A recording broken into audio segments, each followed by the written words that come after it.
Hello everyone, Professor Kurzluk here. So one of the things I love most about being an academic and a professor is getting to talk to students about some of the more interesting books that are continuously coming out. So students are busy with schoolwork and outside work and their lives that maybe they don't always have the opportunity to do a lot of reading outside of the classroom. So I love being able to take the opportunity to talk to students, to talk to people about some of the interesting literature that is emerging. And so today I wanted to take the opportunity to talk about Who Will Defend Europe, which is Keir Giles. Sorry, I will put it over here. Pretty forceful assessment of Europe's security position in the wake of Russia's full-scale invasion of Ukraine.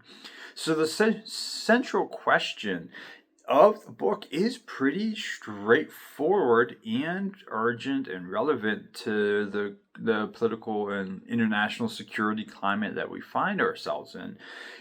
And that question is, if deterrence fails, who is actually prepared, maybe politically, militarily, and industrially, to defend Europe? So Giles argues that Europe has really spent decades taking national security for granted. After the Cold War, many European states reduced defense spending, downsized their armed forces, and shrank military stockpiles, and allowed defense industries to weaken. This peace dividend, which maybe you've heard of in political science courses before, this peace dividend rested on two central assumptions: that major war on the continent was unlikely, and that the United States would remain the ultimate guarantor of European security through NATO. Russia's war against Ukraine really shattered this and shattered that complacency. Giles contends that Russia is not merely fighting a regional war, but is engaged in a long-term confrontation with the European security order itself. In his view, Moscow has demonstrated both intent and adaptability, rebuilding military capacity, mobilizing industry, and preparing for sustained competition with the West. So at the same time, Giles raises a bit of an uncomfortable but necessary issue: the durability of the American security guarantee. So when he was writing the book, when it was published, Donald Trump hadn't won re-election yet, hadn't won his second term in office yet.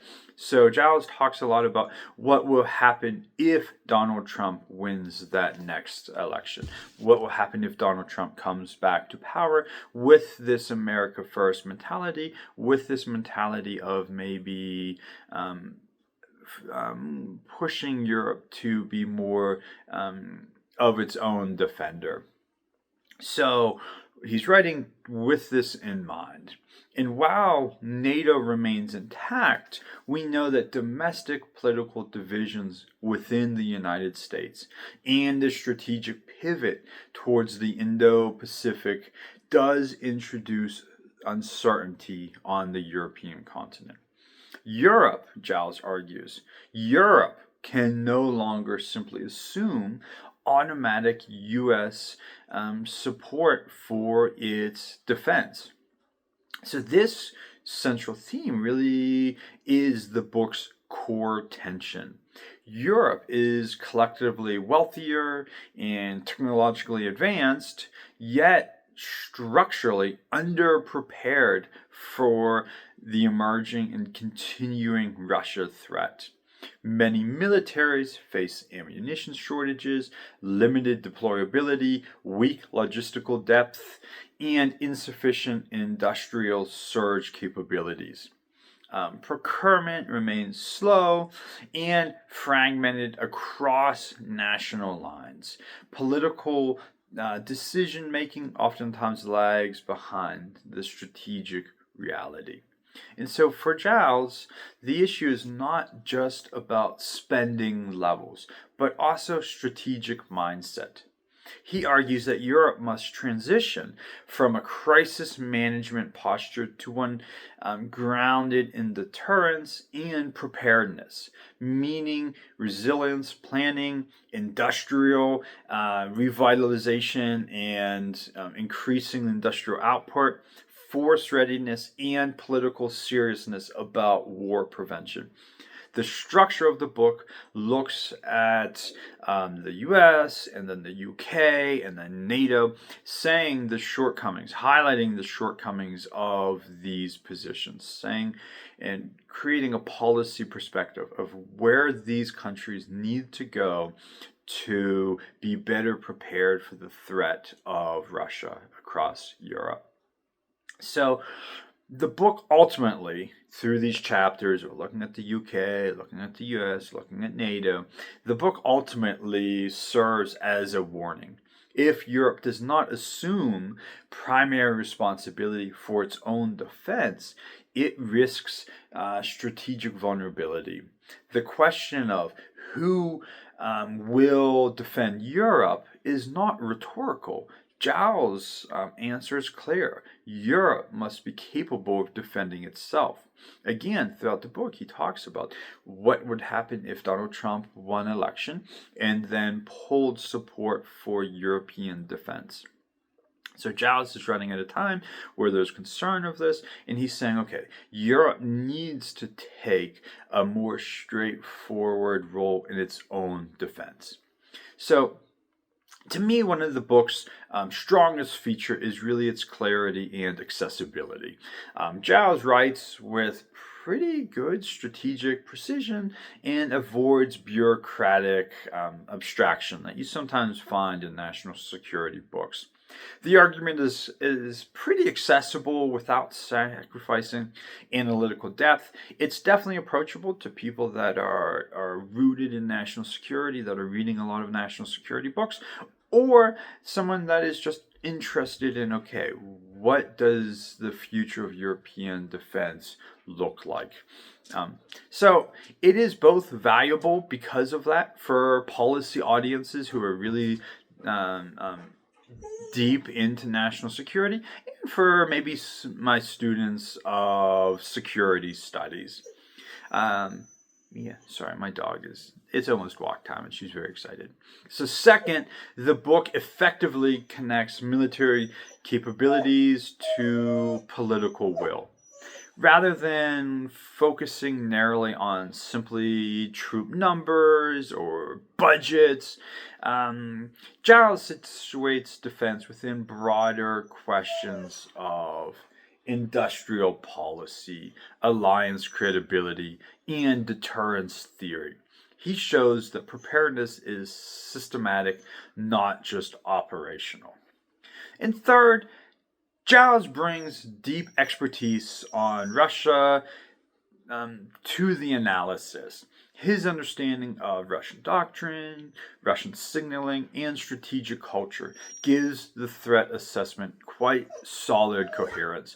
Throughout the book, he talks about his expertise, meeting with and talking to national security folks, giving presentations at war colleges across the world. Really brings this depth of knowledge to his writing and to his analysis. The book does not treat Russia as irrational or exaggerated, but as a rational competitor exploiting Western hesitation. And fourth, the work is timely, it's policy relevant, it engages directly with ongoing debates about NATO burden sharing. This might be out of the headlines right now because of the US-Iran confrontation. But if you dig a little deeper, this discussion about burden sharing and finances is still front and center.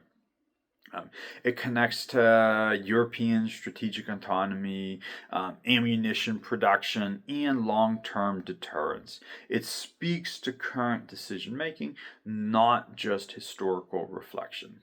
And so finally, the framing question itself is pretty powerful. By asking who will defend Europe, Giles forces readers to confront assumptions about transatlantic security.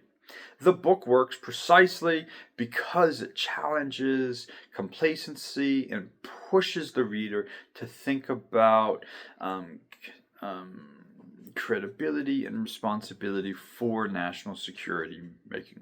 So, in that sense, this is not just a descriptive account of Europe's security posture, it is an intervention in the strategic debates about Europe's future. So, as I start to put together a syllabus for the spring semester for my international security course, I do think this is a worthwhile book that I finished as I'm thinking about what to include in my syllabus. I read this book a week and a half. It's not terribly long. Definitely worth reading if you are looking to learn more about international security, especially as it relates to Europe in this kind of chaotic world that we find ourselves in. Okay, thank you.